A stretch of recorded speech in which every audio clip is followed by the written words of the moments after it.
1947 को देश आज़ादी में था, लेकिन धन धरती राजपाट में बंटवारा नहीं हुआ। जो साधन संसाधन थे उनमें बंटवारा सही रूप से न होने के कारण एक बहुत बड़ी आबादी सुविधाओं से वंचित और सम्मान से वंचित रह गई। उनको सम्मान देने के लिए और अंतिम व्यक्ति तक सुविधाएं पहुंचे, इसके लिए लोकतंत्र की व्यवस्था हुई। लेकिन आज़ादी के 70 साल बाद भी हम कहाँ खड़े हैं, इस पर ये चिंता का विषय है। मैं मानता हूं कि सामाजिक न्याय तभी होगा माननीय सभापति जी, जब जातीय जनगणना पूरी होगी और जातीय जनगणना कराई जाएगी और साथ साथ संख्या के आधार पर आरक्षण जो है वंचित वर्गों का बढ़ाया जाएगा। उसके साथ साथ जब राष्ट्रपति जी अभिभाषण पर बात रख रही थी तो उन्होंने शहरी और ग्रामीण क्षेत्रों के विकास की बात कही और ये भी कहा कि दुनिया में सबसे उत्तम शहर हमारे यहाँ बने। लेकिन माननीय सभापति जी, 70% आबादी तो गांव में निवास करती है, तो गांव की आबादी के बारे में भी सोचना होगा कि उनका जीवन कैसे बदले। माननीय सभापति जी, उच्च शैक्षणिक संस्थानों में बहुजन समाज के जो छात्र हैं उनके साथ कास्ट एट्रोसिटी हो रही है, निरंतर उनकी हत्या हो रही है।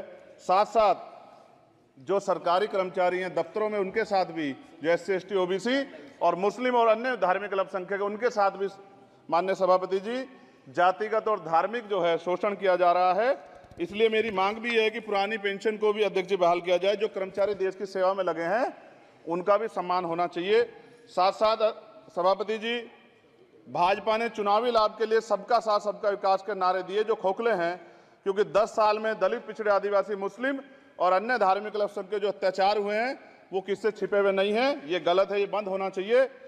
सभापति महोदय जी, महामहिम राष्ट्रपति जी के अभिभाषण में निजी क्षेत्रों में SC ST OBC को रिजर्वेशन देने का कोई उल्लेख नहीं हुआ है, जो कि आज चर्चा का विषय, क्योंकि 98% प्राइवेट सेक्टर है, 2% सरकारी सेक्टर है, तो 98% प्राइवेट सेक्टर में भी हमारी हिस्सेदारी की बात होनी चाहिए। माननीय सभापति जी, आशा कार्यकर्ताओं, आंगनबाड़ी वर्करों, भोजन माताओं के वेतन वृद्धि पे भी कोई उल्लेख नहीं हुआ है, वो भी अभी नंगे, उन पर भी सोचना पड़ेगा। माननीय सभापति जी, जिस क्षेत्र से मैं चुन के आऊँ नगीना से, वो बहुत पिछड़ा क्षेत्र है, उस क्षेत्र में कोई विशेष आर्थिक पैकेज नहीं दिया गया, रोजगार की सेवाएं नहीं है, नौजवान पलायन करता है। IIT, IIM, एम्स, केंद्रीय विद्यालय आदि शिक्षा में और चिकित्सा संस्थानों की स्थापना होनी चाहिए, जो कि नहीं है। और माननीय सभापति जी, मानसून सत्र आ गया है, मेरा क्षेत्र बाढ़ से बहुत प्रभावित है, इसलिए मैं आपसे आग्रह करूंगा कि वहां के लोगों को बाढ़ से निजात दिलाई जाए। माननीय सभापति जी, चीन हमें आंख दिखा रहा है और लगातार हमारे देश की सीमाओं में घुसपैठ कर रहा है, इसलिए अग्निवीर योजना को हटाकर पुनः सेना भर्ती शुरू की जाए और साथ साथ भारत की सबसे प्राचीन व बहादुर रेजिमेंट में से एक चमार रेजिमेंट को पुनः बहाल करा जाए, ऐसा भी मेरा आपसे आग्रह है। माननीय सभापति जी, पिछले सारे प्रधानमंत्रियों ने मिलकर जितना कर्ज लिया है उससे दुगना कर्ज हमारे वर्तमान के प्रधानमंत्री जी ने लिया है। किसान अगर अपना कर्ज माफ कराने के लिए जाता है तो लाठी झेलनी पड़ती है, जबकि सरकार ने धन्ना सेठों का 15 लाख करोड़ रुपया माफ किया है। इस ओर हमें ध्यान देना पड़ेगा, हमारी आने वाली पीढ़ियों को ये कर्ज चुकाना पड़ेगा। माननीय सभापति महोदय जी, किसानों को MSP की लीगल गारंटी तथा किसानों का कर्ज माफ होना चाहिए। साथ साथ 2 अप्रैल 2018 को SC ST के बच्चों पे बहुत बड़े पैमाने पे मुकदमे लगे थे, वो हमारी लड़ाई सही थी, ये सुप्रीम कोर्ट ने माना और बाद में सरकार ने माना, वो मुकदमे तुरंत वापस होने चाहिए। माननीय सभापति जी, प्रेस जो है उस पर भी शिकंजा कसा जा रहा है, जो पत्रकार सरकार खिलाफ बोलता है नौकरी से हाथ धोना पड़ता है, और सोशल मीडिया हमारा हथियार है, उस पर तरह तरह के प्रतिबंध लगाए जा रहे हैं और विरोध करने वालों को सोशल मीडिया हैंडल भी सस्पेंड करा दिए जा रहे हैं। साथ साथ सभापति जी, पेपर लीक और परीक्षाओं के कैंसिल होने से देश के नौजवानों का भविष्य खतरे में है।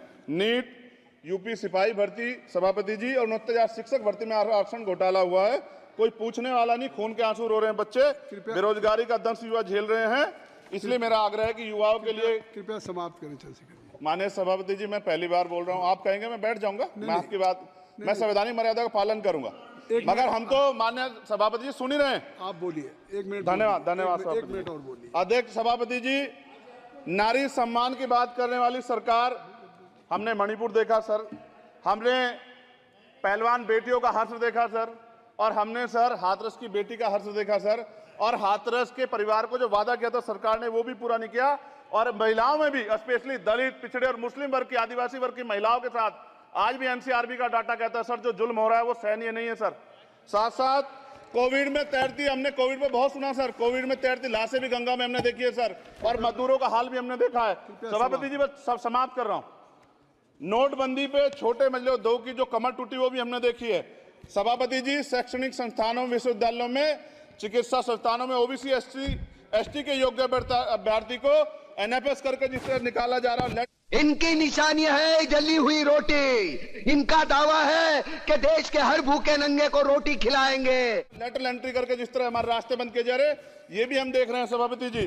साथ साथ मेरा ये कहना है सर, ये सबका इशू है कि प्राइवेट कर्मचारी सर और सरकारी भी कई जगह पे 8 से ज्यादा घंटों से काम करते हैं, और उनको जो सर उचित वेतन भी नहीं मिलता, तो न्यूनतम वेतन 20,000 रुपए तय हो और 24 घंटे की ड्यूटी। उदाहरण के तौर पे यूपी पुलिस सर बहुत पूरा काम करते हैं वो लोग। वो राज्य के विषय हैं। आप यहाँ सर मैं आपके राज्य सरकार के लिए भी आपके संज्ञान में डाल रहा हूँ विषय सर। पुलिस सब जगह है सर, लेकिन सवाल ये है सर, बहुत पसीना बातें हैं। 8 घंटे जरूर गांव जाएं, नीम की छांव में बैठें, बढ़िया कुएं का ठंडा पानी पिएं और आनंद लें की ड्यूटी और वेतन विसंगति बॉर्डर स्कीम से उनको जो बाहर किया जाए। माननीय सभापति जी, 1 मिनट चाहिए सभापति जी। राष्ट्रपति जी ने धर्म के बारे में बात की थी। राम मंदिर से पहले हमारे गुरुघर तुगलकाबाद का फैसला आया था राष्ट्रपति जी, वो सभापति जी अभी तक दिल्ली में स्थित सदगुरु रविदास जी महाराज का गुरुघर नहीं बना। साथ साथ सभापति जी, अपनी बात को खत्म करते हुए मैं आपसे कहना चाहता हूं कि जितना देश दूसरों का है सर, इतना हमारा भी है। हम मरने के लिए पैदा नहीं हुए, जो चाहता है हमारी हत्या कर देता है। मूछे रखने पे, घोड़ी पे बैठने पे, मटकी छूने पे हमारी हत्या हो रही है। क्या बदला है सर? 70 साल बाद भी दलित पिछड़े मुसलमानों पे हिंसा नहीं रुक रही है सर। मेरा आपसे संरक्षण के साथ ये आग्रह है कि इन घटनाओं को रोका जाए, और देश किसी की बपोती नहीं है। देश संविधान से चलता है सर, और संविधान से चलेगा। संविधान छेड़खानी बर्दाश्त नहीं की जाएगी सर। धन्यवाद। पहली बार चंद्रशेखर आजाद ने यूपी के नगीना के जनता के लिए संसद भवन में आवाज उठाए।